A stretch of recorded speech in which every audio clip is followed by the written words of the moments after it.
রাধে রাধে, জয় গোবিন্দ। 2022 সালের 5 নভেম্বর হইতে আমাদের ভাগবত সঙ্গের শুভ সূচনা হয়।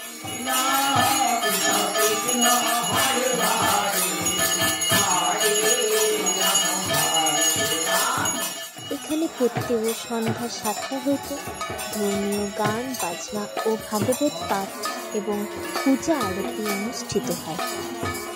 এছাড়া প্রত্যেক পূর্ণিমার মধ্যাহ্নে মহাপ্রভুর ভোগ হয়। এই সহিত অনুষ্ঠানে সকল সনাতন ধর্মের ভক্তবৃন্দদের আমাদের ভাগবত সঙ্গে আসার জন্য আমন্ত্রণ রইল। আমাদের ঠিকানা 27 নম্বর ওয়ার্ড, দেবীনগর, রায়গঞ্জ, উত্তর দিনাজপুর। রাধে রাধে।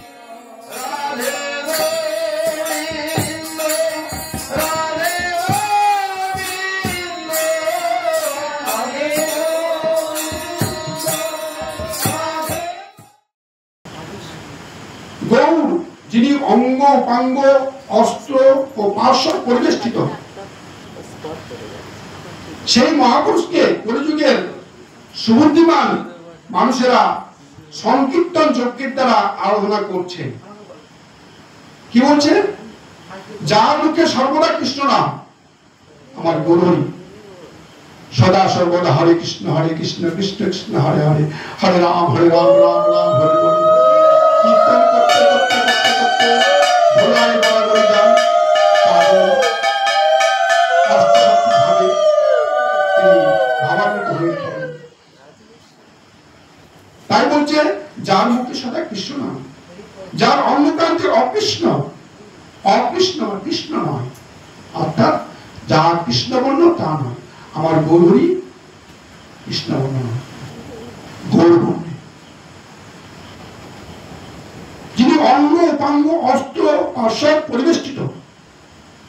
আমরা সত্য তেতা দাপরে দেখেছি, সত্য থেকে নারায়ণ, চারাতে শঙ্খচক্র গদা পদ্ম, তেতায় রাম তীরধনু, দাপরে কৃষ্ণ বাসী অস্ত্র, এইভাবে এসে অবতীর্ণ হয়েছেন। কিন্তু কলিতে মহাপ্রভু এমন কিছুই ধারণ করেননি, ধারণ করেছেন মুখে হরি নাম, হরে কৃষ্ণ কৃষ্ণ কৃষ্ণ হরে হরে। যিনি অঙ্গ উপাঙ্গ অস্ত্র পার্শ্বদ, অঙ্গটা কি, উপাঙ্গ কি, অস্ত্রটা কি, আর পার্শ্বটাই কি, সেটা আমাদের একটু জানতে হয়। এখানে আরাধ্য হচ্ছেন ভগবান গৌরাঙ্গ মহাপ্রভু। আমরা সবাই গৌরাঙ্গ মহাপ্রভুর ভজনা করি। গৌরাঙ্গ মহাপ্রভু ভজনা করলে পরে আর কারো ভজনা করার প্রয়োজন নেই। কিন্তু তবুও আমরা রাধা গোবিন্দের ভজনা সবাই করে থাকি। আবার পরোক্ষভাবে দেখুন, গৌরাঙ্গ মহাপ্রভুর মতো তো আছেন রাধা গোবিন্দ, তিনি তো পঞ্চতত্ত্ব হয়ে এসেছেন এই ধরাধামে, তথাপি আমরা রাধা গোবিন্দের ভজনা করি। আর ভজনা করি এই জন্যই, তিনি কিন্তু ভক্ত রূপে এসেছেন। অবতার হলেও তিনি ভক্ত রূপে ভক্তদের শিক্ষা দেওয়ার জন্য তিনি নিজে আচরণ করে জগৎকে শেখাচ্ছেন। তারও আরাধ্য স্বয়ং রাধা গোবিন্দ কৃষ্ণ। কৃষ্ণ বলে সে সদাই কাঁদে, সদাই হাসে, সদাই ইচ্ছে দেয়। কৃষ্ণ বলতে তার অহরহ নয়ন ঝরতে থাকে। তো আমাদের সবারই আরাধ্য হচ্ছে গৌরাঙ্গ মহাপ্রভু, তার অঙ্গ হচ্ছে নিত্যানন্দ প্রভু। এখানে গৌরাঙ্গ নিত্যানন্দ একে অভিন্ন, যা গৌরাঙ্গ তাই নিত্যানন্দ। তার অঙ্গ আমাদের শরীরে যেমন হাত পা ইত্যাদি ইত্যাদি আছে, তো আমাদের গৌরাঙ্গের তার একটা বিশেষ বিশেষ অঙ্গ হলো গিয়ে আমার নিত্যানন্দ প্রভু। দানার বলতে পারেন, অভিন্ন। শ্রী অদ্বৈত আচার্য প্রভু উপাঙ্গ, মানে অঙ্গের সঙ্গে যে অঙ্গ থাকে তা হইল উপাঙ্গ। অদ্বৈত প্রভু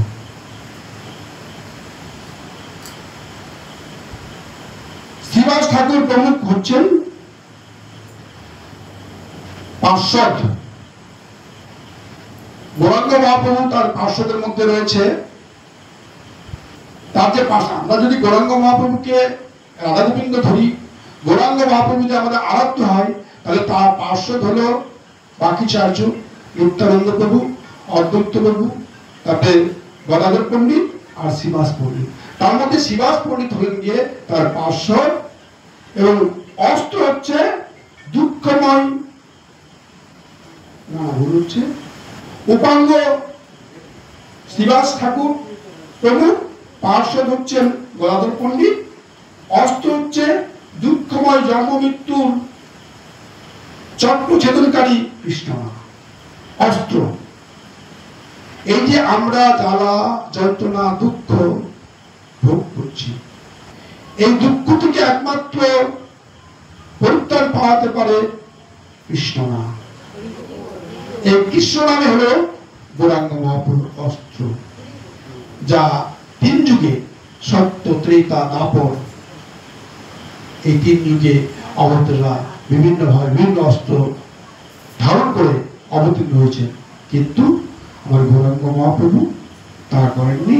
তিনি কৃষ্ণ নাম নিয়ে অবতীর্ণ হয়েছেন কলির পাপী তাপী উদ্ধারের জন্য।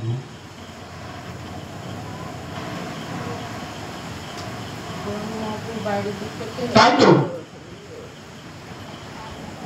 শ্রীরূপ গোস্বামী তার বিদগ্ধ মাধব গ্রন্থে শ্রী চৈতন্য মহাপ্রভু সম্বন্ধে উল্লেখ করেছেন।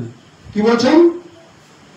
অরপিত চরিম চিরাত করুণাবতীর্ণ কল সমর্পয়িতু মুন্নতজ্জ্বল রসাং সভক্তি শ্রিয়ম হরিপুরত সুন্দর দুটি কদম্ব সঙ্গীপিতা সদা হৃদয় কন্দরে শরতু বচিনন্দন। বুঝলাম কিছু? কিছুই বুঝলাম না।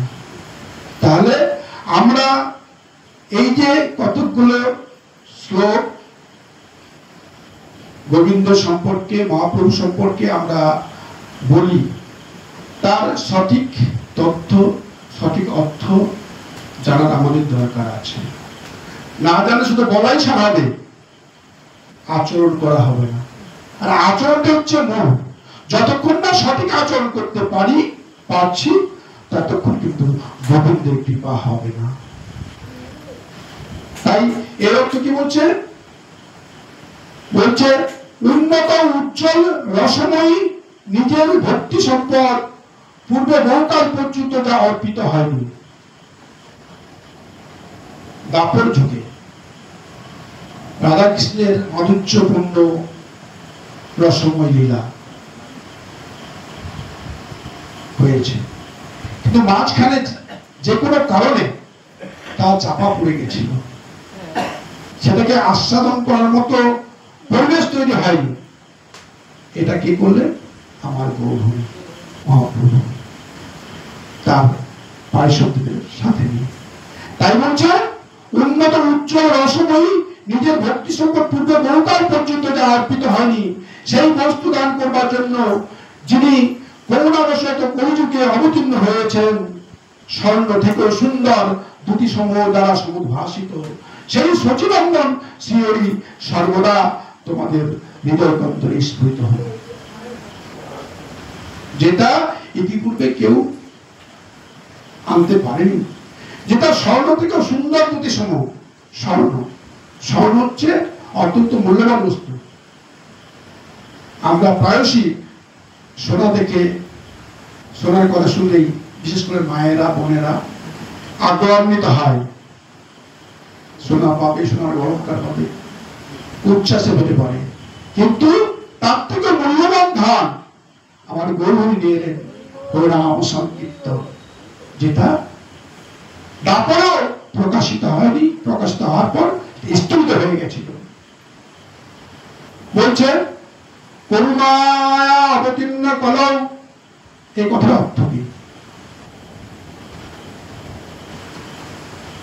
বলছে করুণাবশত কলিযুগে অবতীর্ণ। সত্য ত্রেতা দাপর কোন যুগে মানুষ সেই প্রেম ভক্তি লাভ করতে পারে না। সত্য ত্রেতা দাপর এই তিন যুগেই কোন মানুষ এই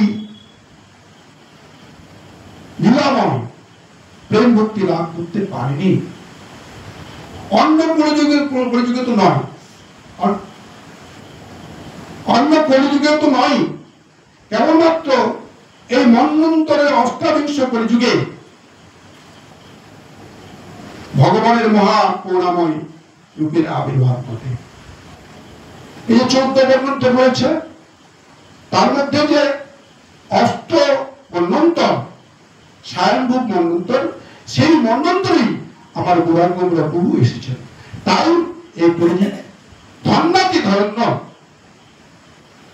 স্বর্ণময় জগৎ বলবো, যেটা ইতিপূর্বে কোন যুগেই অবতীর্ণ হয়নি, আবির্ভূত হয়নি, ঘটেনি। বলছেন সমপরিত উন্নত উজ্জ্বল রসম, অর্থাৎ ভগবান সচরাচর প্রেম ভক্তি দান করে না। আমরা যার প্রেমে হাবুডুবু খাচ্ছি, যাকে আমরা পাওয়ার জন্য কত অনুনয় বিনয় করছি, সেই ভগবান সম্পর্কে বলা হচ্ছে ভগবান সচরাচর প্রেম ভক্তি দান করে না। গীতার এই কথা আছে, গীতার এই কথা আছে পরিষ্কার ভাবে। দান করবে কিভাবে? এখন ওই যে যথামাং প্রবর্তন্তে তামস্তৈব ভজাম্যহং মমবর্তানুবর্তন্তে মনুষ্যপাত্র সর্বস্ব। আমাকে যে যেভাবে ভজনা করে আমি তাকে সেভাবে ভজনা করি। বোঝা যাচ্ছে ব্যাপারটা? কিন্তু সকাল কর্ম ও মনোধর্ম প্রসূত জ্ঞানের প্রভাব থেকে মুক্ত যতদিন পর্যন্ত না কেউ প্রেম মুক্তি লাভ করছে, ততদিন পর্যন্ত জীবনের পূর্ণতা লাভ হয় না। বলছে সকাম কর্ম ও মনোধর্ম প্রসূত জ্ঞানের প্রভাব থেকে মুক্ত হই। সকাম কর্ম কি? সকাম মানে যা কামনার সঙ্গে রয়েছে, কামনা কষ্ট, অর্থাৎ আমার মন যেটা চাইছে, টাকা পয়সা ধন ভালো ভালো ইত্যাদি তো আমরা মন চাই, সবাই মন চায়। যতক্ষণ না এই চাওয়া পাওয়াটা ভোলা যায়, যতক্ষণ না মনের এই ধর্ম, আমরা সংসারে এসেছি চাওয়া পাওয়া নিয়ে এসেছি, চাওয়া পাওয়া নিয়ে মেতে আছি, যতক্ষণ না এই চাওয়া পাওয়া থেকে মুক্ত হওয়া যায় ততক্ষণ পর্যন্ত জীবন প্রেম হবে না। প্রেম মুক্তি লাভ করছে বলছে যতদিন পর্যন্ত না কেউ প্রেম মুক্তি লাভ করছে ততদিন পর্যন্ত জীবনের পূর্ণতা লাভ হয় না। পৃথিবীর সর্বত্র শাস্ত্রের নির্দেশ অনুসারে ভক্তরা ভগবানের আরাধনা করে থাকেন, কিন্তু বিধি ভক্তি অনুসরণ করার মাধ্যমে ব্রজধামের ভক্তদের প্রেম ভাব প্রাপ্ত হওয়া যায় না। আমরা তো সদা সর্বদা সততই ভগবানের ভজনা করি, যার যে ভগবান। কারণ কেউ হচ্ছে কালীর পূজা করে, কেউ দুর্গার পূজা করে, কেউ শিব ঠাকুরের পূজা করে, কেউ রাধাকৃষ্ণের পূজা করে। যে যার ভজনা করে সেই তার ভগবান। প্রেম পূর্ণ ভাবে ভজনা করলেই হলো। আর যারই পূজা করুন না কেন, সেই ভক্তিটা যোগাচ্ছে একমাত্র স্বয়ং গোবিন্দ।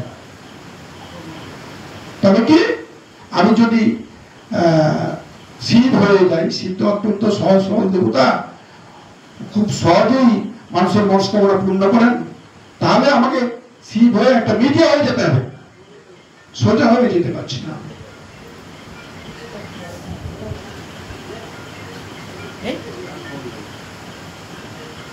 সেই বলছে কিন্তু বিধি ভক্তি অনুশীলন করার মাধ্যমে ব্রজধামের ভক্তদের প্রেম ভাব প্রাপ্ত পায় না। ব্রজধামের ভক্ত যারা ব্রজভূমে বসবাস করছেন, যারা ব্রজধামে গোবিন্দ প্রেমে নিয়তই হাবুডুবু খাচ্ছে, সেই প্রেম ভাব আমাদের আসে না। কারণ আমরা মায়াময় জগতে অবস্থান করছি, আর তারা প্রেমময় জগতে অবস্থান করছে। সদা সর্বদা গোবিন্দের নাম গুণগান, গোবিন্দের স্মরণ, গোবিন্দের দর্শন, গোবিন্দের ভজন ইত্যাদি তারা সহজেই যুক্ত আছে। তাদের প্রেমের কাছে আমাদের প্রেম খুব তুচ্ছ।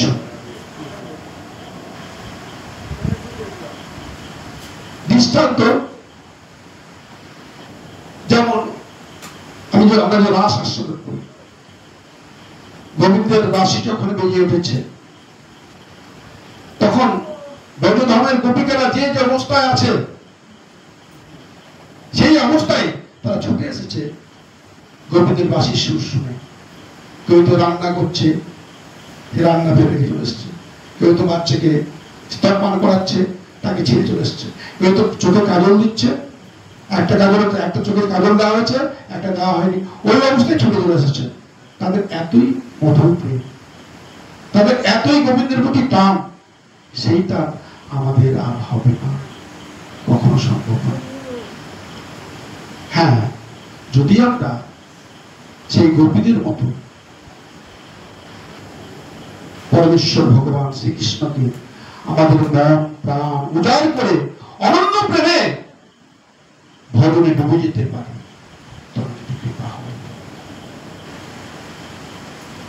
সেই ভক্তিরত্ন স্বয়ং ভগবান এই ধন্য কলিযুগের মানুষদের দান করে এসেছেন।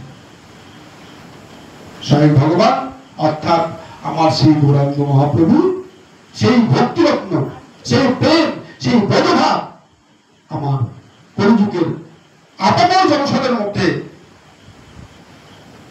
নিজ করে কৃপা করে বিতরণ করে এসেছেন। তার হচ্ছে সমক্তি শ্যাম, অর্থাৎ নিজ ভক্তির সম্পদ। প্রেম পুরুষ পরমেশ্বর শ্রীকৃষ্ণ নিজ ভক্তি সম্পদ উন্নত ও উজ্জ্বল রসময়ী প্রেম ভক্তি দান করবার জন্য এই বর্তমান কলিযুগে অবতীর্ণ হয়েছেন।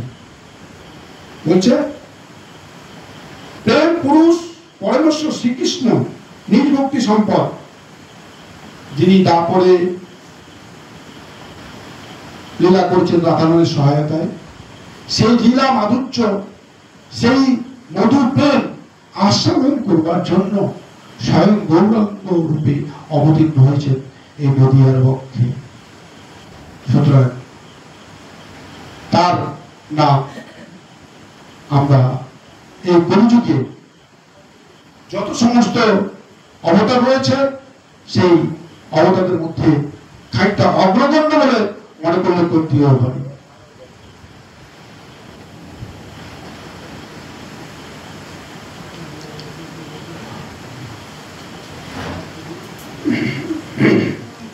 যে ভক্তি তিনি কোন অবতারে কখনো দান করেন না, ইতিপূর্বে সপ্ততে তা দাপরে এই প্রেম ভক্তি দান করেন না, যে ভক্তি তিনি দান করছেন বা করেছেন এই কলিযুগের অচৈতন্য জীবের দশা হেনে।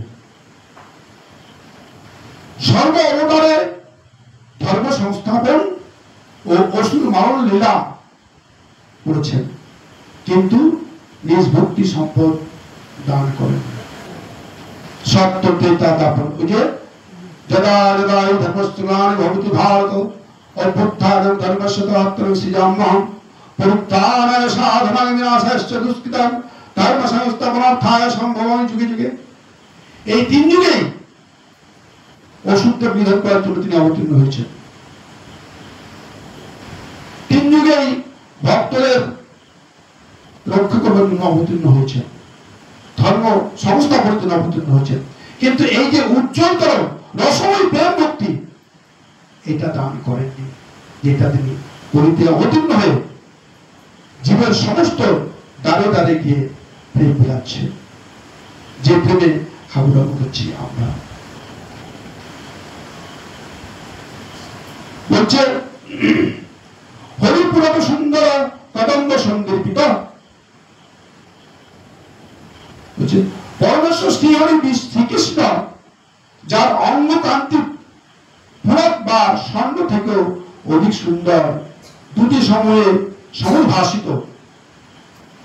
শ্রীকৃষ্ণের অঙ্গকান্তি কাজল বর্ণ, কিন্তু তিনি এই কলিযুগে স্বর্ণবর্ণ শ্রী চৈতন্য মহাপ্রভুকে অবতীর্ণ হয়েছে।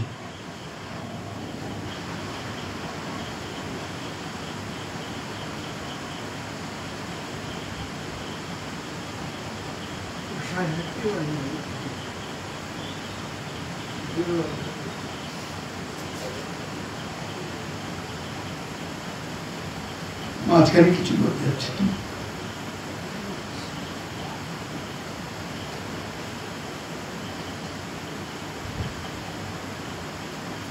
রাধানাথ দুটি শুভরিতম কৃষ্ণ স্বরূপ শ্রী রাধারানীর প্রেম ভক্তি ভাব এবং রাধানের অঙ্গকান্তি অবলম্বন করে শ্রীকৃষ্ণ শ্রী চৈতন্য রূপে আবির্ভূত হয়েছেন প্রেম ভক্তি শিক্ষাদান করার জন্য।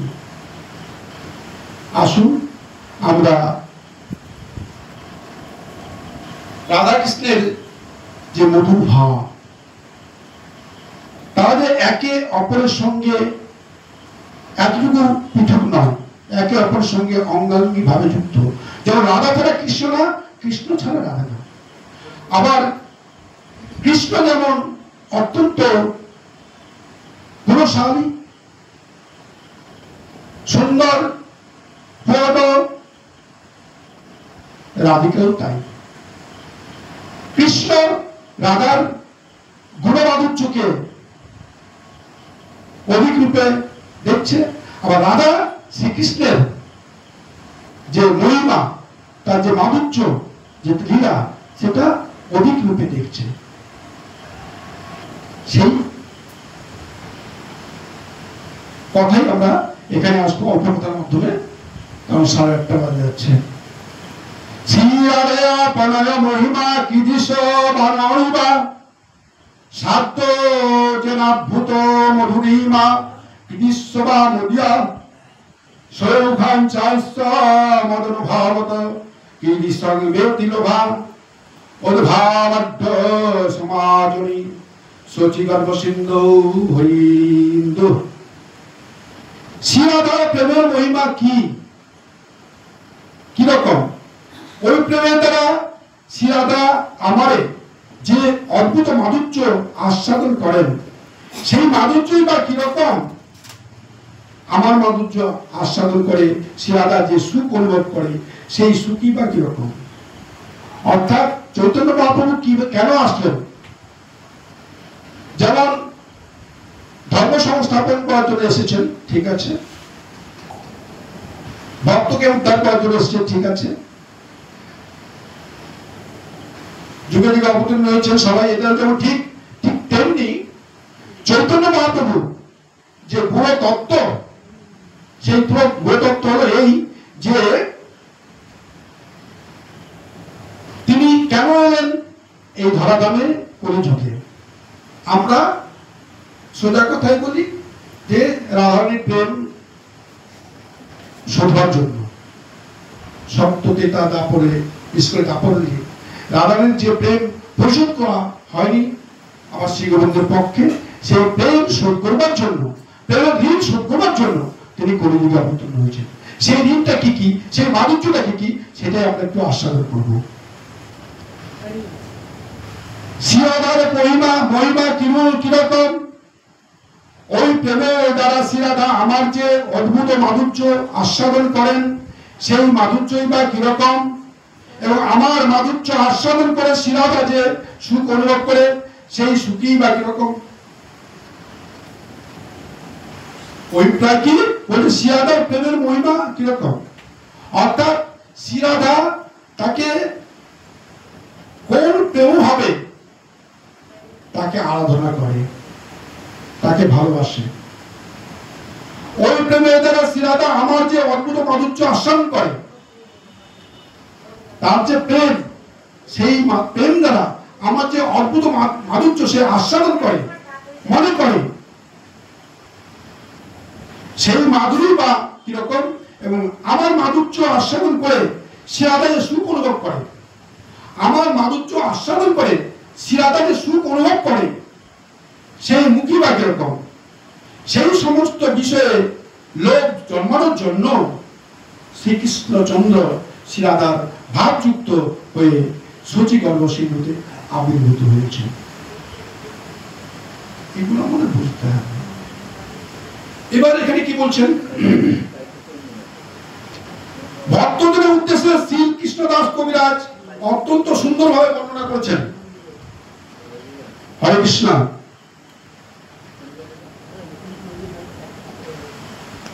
বলছে ভক্তদের উদ্দেশ্যে শ্রী কৃষ্ণদাস কবিরাজ অত্যন্ত সুন্দরভাবে বর্ণনা করেছেন। কি বলেছেন? বলছে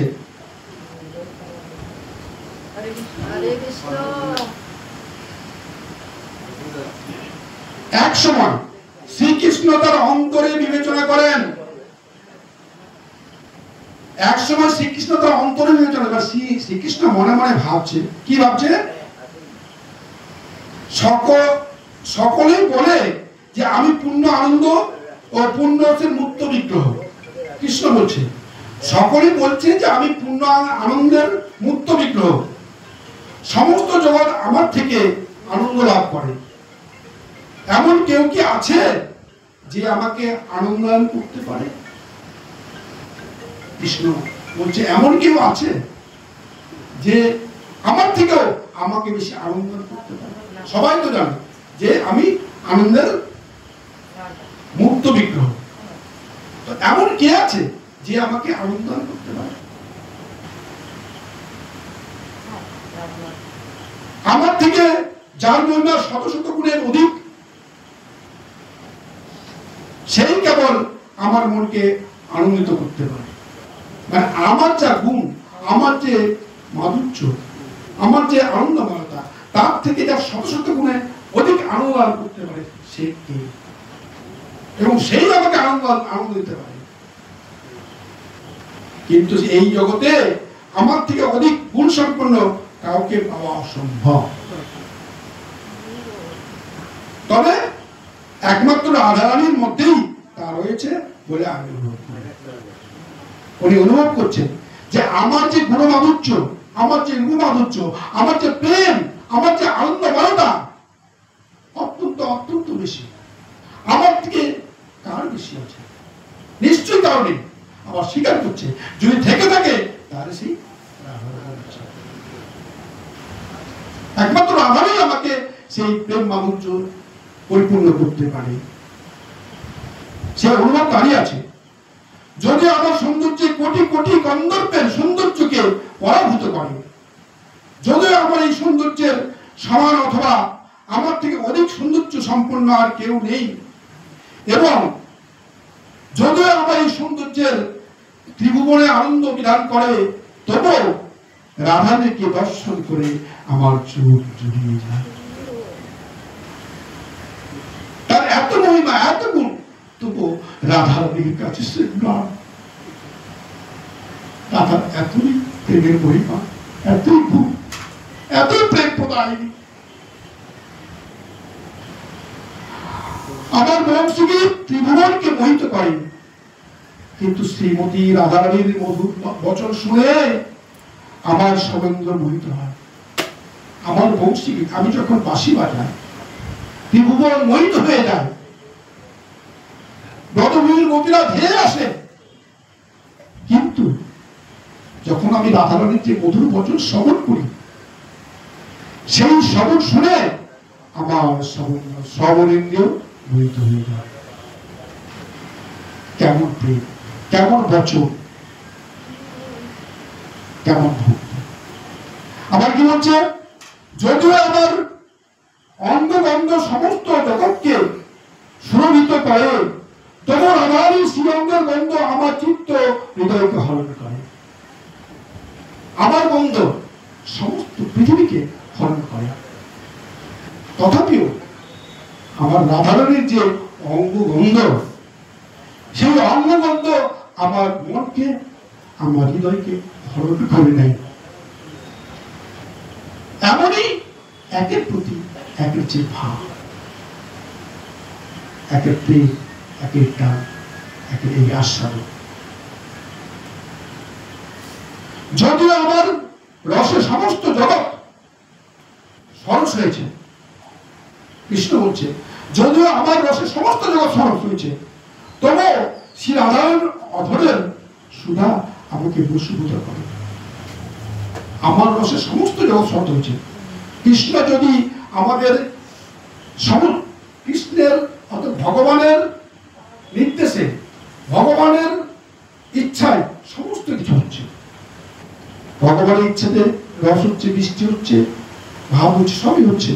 কিন্তু তথাপি কি হয়, বলছে যদিও আমার রসে সমস্ত জগৎ সরস হয়েছে, তবুও শ্রী রাধার অধরের সুধা আমাকে বশীভূত করে। তাহলে রাধারানীর অধরের সুধার মহিমা কেমন, কি প্রেমে বা তারা একে অপরকে ভালোবাসে। যদিও আমার স্পর্শ কোটি কোটি চন্দ্রের থেকে শীতল, তবু শ্রী রাধার স্পর্শ আমাকে সুশীতল করে। আমার স্পর্শ কোটি কোটি চন্দ্রের থেকে শীতল, তথাপি রাধারের যে স্পর্শ অর্থাৎ রাধার যে ছোঁয়া, সেই ছোঁয়া আমাকে সুশীতল করে। কোটি কোটি চন্দ্র যেমন গোটা পৃথিবীকে সর্ব অঙ্গকে শীতল করে, রাধারানীর স্পর্শ তাকে সুশীতল করে, আরো শীতল করে। তাহলে কেমন তার অঙ্গ স্পর্শ।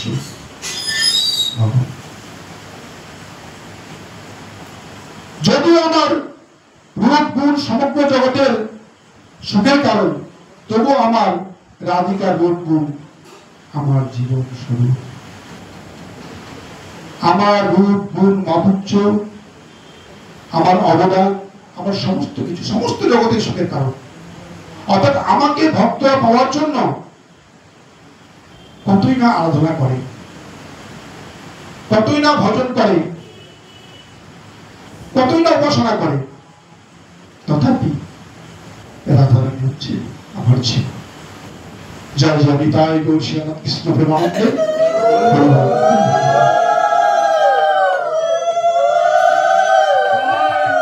এখান থেকে রাখছি, আরো অনেক আছে, সময় নেই, আজকে এটা বিশ্রাম রাখছি।